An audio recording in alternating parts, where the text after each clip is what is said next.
ဥပုသ်ဆောင်ခြင်းအဓိပ္ပာယ်ဘုရားဘာသာမှာဘာသာရေးကိစ္စတစ်ခုဖြစ်တဲ့ဥပုသ်ဆောင်ခြင်းဆိုတာဘာသာရေးကျင့်စဉ်တစ်ခုအနေနဲ့ဘုရားဘာသာဝင်သူတော်စင်တွေတိုင်းအားလုံးဥပုသ်နေ့ရောက်လာပြီဆိုရင်ဥပုသ်ဆောင်ကြတယ်ဥပုသ်ဆောင်တယ်ဆိုတာဘာလို့ထားလဲလို့အလေးအနက်ဘုရားမြတ်စွာဟောကြားတော်မူခဲ့တဲ့သုတ္တန်တွေကနေထုတ်နှုတ်ပြီးတော့ဘုရားမြတ်စွာရဲ့မူရင်းရွယ်ချက်ဖြစ်တဲ့ဥပုသ်ဆောင်သုံးခြင်းရဲ့အဓိပ္ပာယ်ကြာကြာနာနာသိထားဖို့လိုအပ်တယ်မိယောဂရာမိဘတွေကဥပုသ်ဆောင်လို့လိုက်ပြီးစောင့်ရကနေပြီးတော့ဥပုသ်ဆောင်တယ်လို့ဒီလိုသိနေကြတော့လည်းပဲဥပုသ်ဆောင်သုံးခြင်းရဲ့ရည်ရွယ်ချက်ဥပုသ်ဆိုတဲ့စကားလုံးရဲ့အဓိပ္ပာယ်ကစပြီးတော့အလေးနဲ့ထားသိဖို့လိုတယ်။ဘာဖြစ်လို့တော့ဆိုလို့ရှိရင်ဥပုသ်ဆောင်တယ်ဥပုသ်ဆောင်တယ်ဆိုတဲ့နေရာမှာဗုဒ္ဓဘာသာတွေမကဘူးတခြားဘာသာတွေကလည်းဥပုသ်ဆောင်တယ်ဆိုတာမရှိဘူးလား။ရှိတယ်။အဲ့တော့သူတို့ဥပုသ်နဲ့ကိုယ်ဥပုသ်နဲ့တချို့ကတော့မသိရင်တူတူပဲလို့ထင်နေတတ်တယ်။အနှစ်သာရပိုင်းမှာဥပုသ်ဆောင်ခြင်းရဲ့အနှစ်သာရပိုင်းကိုကြည့်ရတခါတရံကျတော့အတန်တူတော့လဲအဆံမတူဘူးဆိုတာအနှစ်သာရပိုင်းဟာကွာခြားမှုတွေအများကြီးရှိတတ်တယ်တခြားဘာသာဝင်တွေမှာလည်းဥပုသ်ဆောင်နေသူတို့မှလည်းသူတို့ရည်ရွယ်ချက်တွေနဲ့ဥပုသ်ဆောင်သုံးတယ်ဆိုတာရှိတယ်ပေါ့ဘုရားဘာသာဝင်သူတော်စင်တွေကိုတော့ဥပုသ်ဆောင်သုံးဖို့ဆိုပြီးတော့ရှေးအစဉ်လာရပြောရမယ်ဆိုလို့ရှိရင်လာဇန်းရှိရဲ့လာစုပ်ရှိရဲ့လာပြီလာွယ်လို့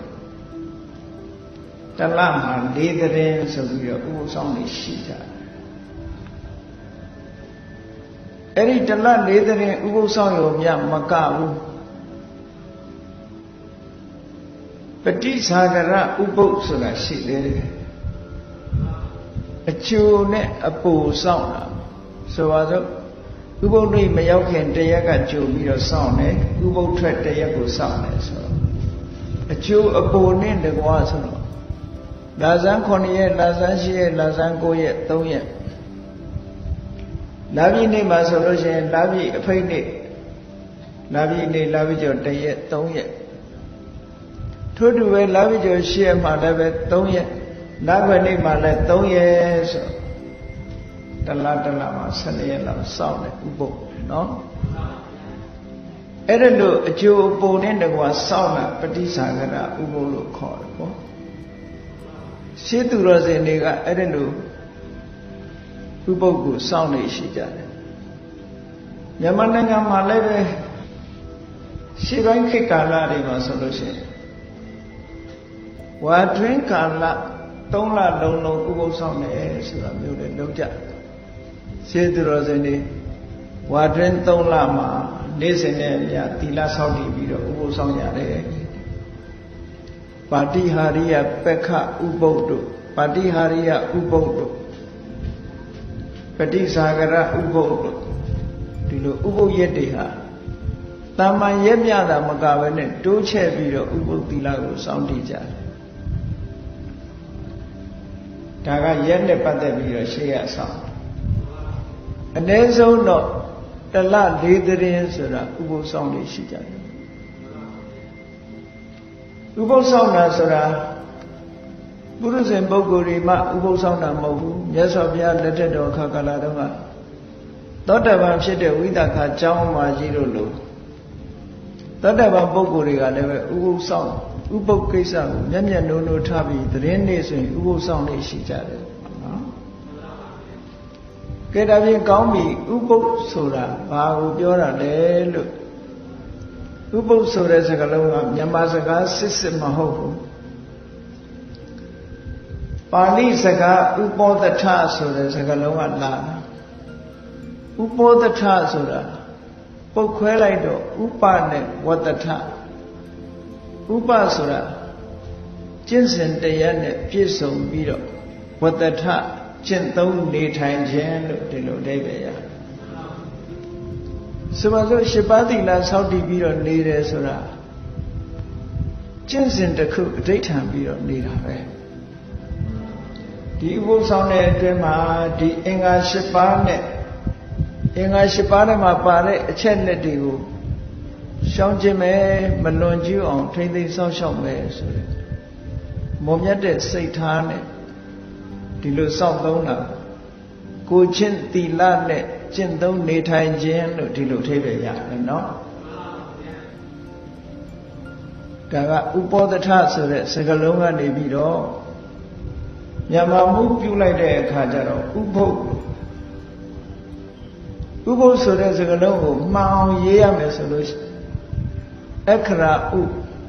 ပါဆောက်တစ်ချောင်းကင်းနဲ့တကလေးနောက်ကတတ်ပြီးတော့ရေးရဥပုပ်ဒါဥပုပ်ဆောင်တယ်ဥပုပ်ဆိုတာကိုချင်းတရားတွေနဲ့နေတာကိုချင်းတရားတွေကိုချင်းသီလတွေကိုဥပုပ်စောင့်တယ်ဆိုတာအဲ့ဒီကိုချင်းသီလတွေကိုထိမ့်သိမ်းတာမကြိုးမပေါက်မပြောက်မကြားရအောင်ထိမ့်သိမ်းစောင့်ရှောက်တာလို့ဒီလိုအဓိပ္ပာယ်ရတယ်အဲ့တော့နေကလေးကမနေခင်ကလေးကရှစ်ပါးသီလကိုခံယူစောင့်တည်လိုက်ကြတယ်စောင့်တည်တယ်ဆိုတာဒီအတိုင်းလိုက်နာမယ်လို့စိတ်ကိုဒုံဒုံချပြီးတော့သတ်မှတ်တာပေါ့နော်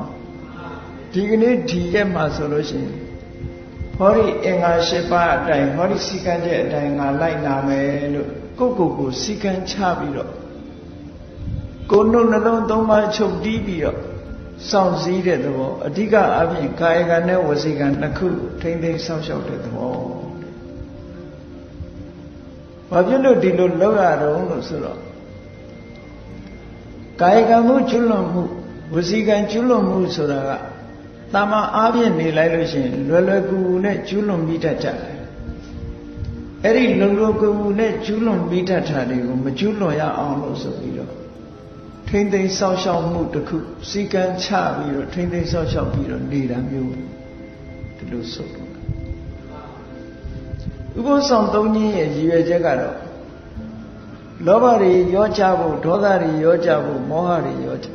ဆိုလိုတာကအကုသိုလ်တွေရောနဲသွားပြီးတော့ကုသိုလ်ဘက်ကတိုးပွားအောင်အကျင့်တရားတစ်ခုဒီနေ့ဒီရက်အချိန်ကပ်တတ်ပြီးတော့စောင့်သုံးကြအဲ့ဒီစောင့်သုံးတဲ့ဥပုပ်ရဲ့အကျိုးကလည်းပဲအမတန်မှကြီးမားတယ်မှန်မှန်ကန်ကန်စောင့်သုံးလို့ရှိရင်ရရှိတဲ့အကျိုးကအမတန်မှကြီးမားတယ်တခြားဘာသာတွေမှာလည်းသူတို့နီးသူတို့ဟန်နဲ့ဥပုပ်ဆိုတာစောင့်ကြတယ်ဒါနဲ့ပတ်သက်ပြီးတော့ဘုန်းကြီးတို့ဥပုပ်လို့ဆိုလိုက်တာနဲ့တူတူပဲလို့ဒီလိုတော့မအောင်မေးတယ်အဲ့တော့ဗုဒ္ဓဘာသာဝင်သူတော်စင်တွေဟာအဓိပ္ပာယ်ရှိဥပုပ်ဆောင်မယ်ဆိုရင်ဘယ်လိုဆောင်ရမလဲအဓိပ္ပာယ်ရှိသောဥပုပ်ဆောင်နည်းမြတ်စွာဘုရားကဝိသခကျောင်းမှာကြီးဒီနေ့ကျတော့ကျောင်းလာပြီးတော့ဥပုပ်ဆောင်ဥပုပ်ဆောင်တဲ့နေ့ဝိသခမြတ်စွာဘုရားကမေးတယ်ဒီကနေ့ဘာလုပ်တာလဲလို့မေးတော့အရှင်ဘုရားတဲ့ဒီနေ့ဥပုပ်နေ့မို့တပည့်တော်ဥပုပ်ဆောင်ပါလေကျောင်းလာတဲ့အခါမှာရှောက်ဥပုပ်နေ့မို့ဥပုပ်ဆောင်ပါတယ်လို့ဆိုတော့မြတ်စွာဘုရားကဥပုပ်၃မျိုးရှိတဲ့အကြောင်းရှင်းပြတယ်အဲ့ဒီနေရာမှာအသင်္တရံချင်းကွဲပြားခြားနာသွားပြီဆိုတာကိုသတိထားဖို့နော်ဥပုပ်ဆောင်ဆိုပေမဲ့လို့နာမည်အားဖြင့်ဥပုပ်ဆောင်တယ်လို့ဆိုပေမဲ့လို့အနိတ္တရဘိုင်းကွာခြားသွားလို့ရှိရင်အကျိုးပေးခြင်းဟာလည်းကွာခြားသွားနိုင်တယ်ဒါကြောင့်မို့လို့မှန်ကန်တဲ့နိလန်းနဲ့အဓိပ္ပာယ်ရှိဥပုပ်ဆောင်တတ်ဖို့ဟိုအရေးကြီးမြန်မာလူမျိုးတွေကိုရဘာသာဝင်တွေဟာဥပုပ်နေ့ဥပုပ်ဆောင်ရတယ်ဥပုပ်ဆောင်တယ်ဆိုတာလူတိုင်းလည်းကြားဘူးတယ်ဆောင်လည်းဆောင်ကြသို့သောဥပုပ်ဆောင်ခြင်းရဲ့အနှစ်သာရအဓိပ္ပာယ်ရှိသိဖို့မတန်မှအရေးကြီးပါတယ်။ဘာဖြစ်လို့လဲဥပုပ်ဆောင်တာဘာသာရေးလုပ်ငန်းတစ်ခုလို့ဖြစ်နေတယ်။အဲ့တော့မြတ်စွာဘုရားကဝိသခာကိုဥပုပ်၃မျိုးအကြောင်းရှင်းပြတယ်။နံပါတ်1ဥပုပ်ကနွားချောင်းသားရဲ့စိတ်ထားနဲ့နှိုင်းယှဉ်ပြီးတော့ပြောရတဲ့ဥပုပ်ဆောင်နည်းတဲ့အဲ့ဒါကတစ်ခု အဲ့ဒါကိုပါဠိလိုဂောပါလကုပောဒထဂောပါလကဥပောဒထ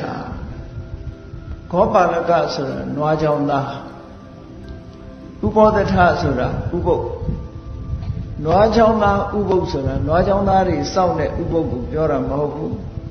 နွားကြောင်သားရဲ့စိတ်နဲ့စိတ်ထားနဲ့နှိုင်းရှင်ပြီးတော့ပြောရတဲ့ဥပုပ်မျိုးလို့ဒီလိုဆိုလို့လေအဲ့တော့ဥပုပ်တယ်တွေဟာဥပုပ်ဆောင်ပြီဆိုလို့ရှိရင်မှန်ကန်တဲ့စိတ်ထားရှိဖို့ကျင့်သုံးတဲ့အခါမှာဤစနစ်ကြားနာဖို့အမတန်မှအရေးကြီးတယ်ဆိုတာထင်ရှားတယ်ဥပုပ်ဆောင်တယ်လို့ဆိုပြီးတော့မှန်ကန်တဲ့ရည်ရွယ်ချက်တွေမပြည့်ဘူးအတိတ်ပဲမရှိဘူးဆိုလို့ရှိရင်ထိုဥပုပ်ဆောင်ခြင်းရဲ့အကျိုးဟာများစွာရမှာမဟုတ်ဘူး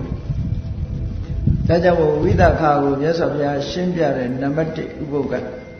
နွားချောင်းသားရဲ့စိတ်ထားနဲ့နှိုင်းရှင်ပြီးတော့စောင့်နှိုင်းရှင်ရမယ့်ဥပုပ်မျိုးတဲ့ဥပုပ်ဆောင်ခြင်းမျိုးကတစ်ခု